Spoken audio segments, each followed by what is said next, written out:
తెలంగాణ రైతాంగ సాయుధ పోరాటంలో వీరనారి చాకలి ఐలమ్మ పోరాట స్ఫూర్తిదాయకమని ఎమ్మెల్యే యశస్విని రెడ్డి సిపిఎం జిల్లా కార్యదర్శి మోకు కనకరెడ్డిలు అన్నారు.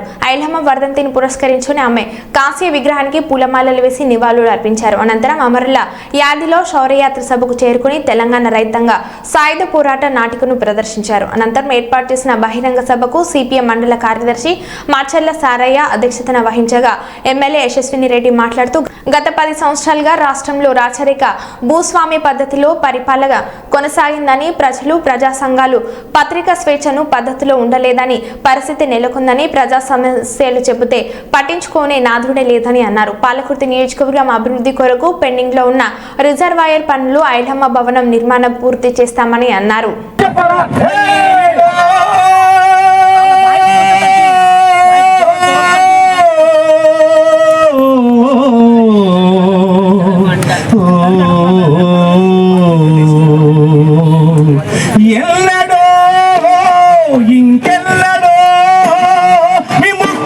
రాక్షస రాజ్యములో విముక్తి ఎన్నడో విముక్తి ఎన్నడో విముక్తి పట్లు ఈ ధరలు తాగిరిదారు ఈ ధరలు రాక్షసులు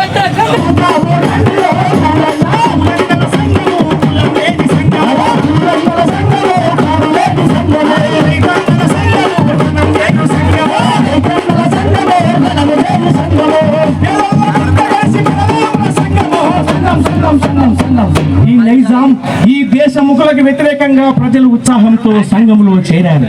ఆ సంఘం పల్లె పల్లెన విస్తరించింది. పల్లె పల్లెన ఆ సంఘం పుట్టెను.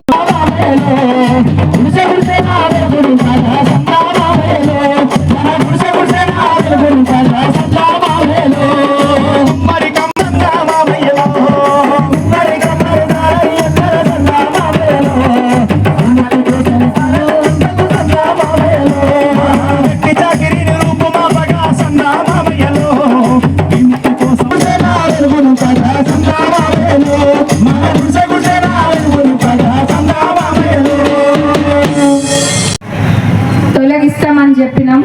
అదే విధంగా ఈరోజు ప్రజా ప్రభుత్వం వచ్చింది. ప్రజలందరికీ అందుబాటులో ఉండి అందరూ ఒక స్వాతంత్రం వచ్చిన విధంగా భావిస్తున్నారు. అవునా? అంతేనా?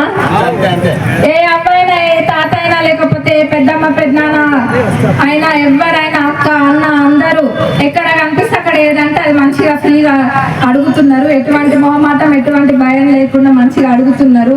అంతటి స్వాతంత్రం ఒకప్పుడు లేకుండే. మరి కాంగ్రెస్ పార్టీ అంటేనే ప్రజా ప్రభుత్వము, ప్రజలకి అందుబాటులో ఉండి ప్రజల సమస్యలు తీర్చడానికి ఉన్న ప్రభుత్వము కాంగ్రెస్ ప్రభుత్వము. మరి ఇట్లాంటి చాకలి ఐలమ్మ గారి స్ఫూర్తి ఎప్పటికిక్కడ ఉండాలని, అదే స్ఫూర్తితోటి ఇంకెందరో ముందుకొచ్చి ఇంకెన్నో చేయాలని మనస్ఫూర్తిగా కోరుకుంటున్నాం. మరి ఇందాక పాలకుర్తి అని చెందు రిజర్వాయర్ అడిగిండ్రు. నేను ఫస్ట్ గెలవక ముందు నేను చేసి తీరుతా.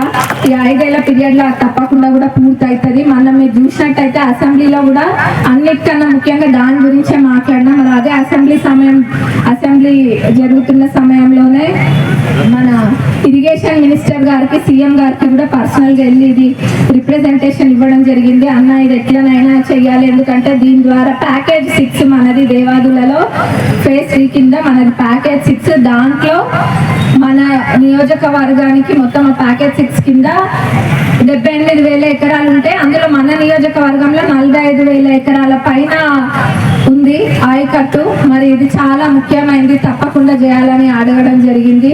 దానికి వాళ్ళు కూడా సానుకూలంగా స్పందించిండ్రు.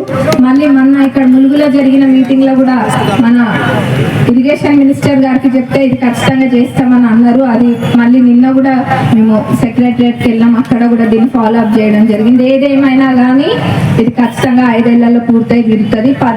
గత 10 సంవత్సరాలలో ఎంతో నిర్లక్ష్యానికి గురై ఉంది, కానీ ఇప్పుడు మనకు ఖచ్చితంగా అవుతుందని మళ్ళీ మీ అందరికీ మాటిస్తున్నా. మరి ఇక్కడ మాట్లాడడానికి నాకు అవకాశం ఇచ్చినందుకు మరొకసారి మీ అందరికీ ధన్యవాదాలు తెలుపుతూ ముగిస్తున్నాను. Thank you.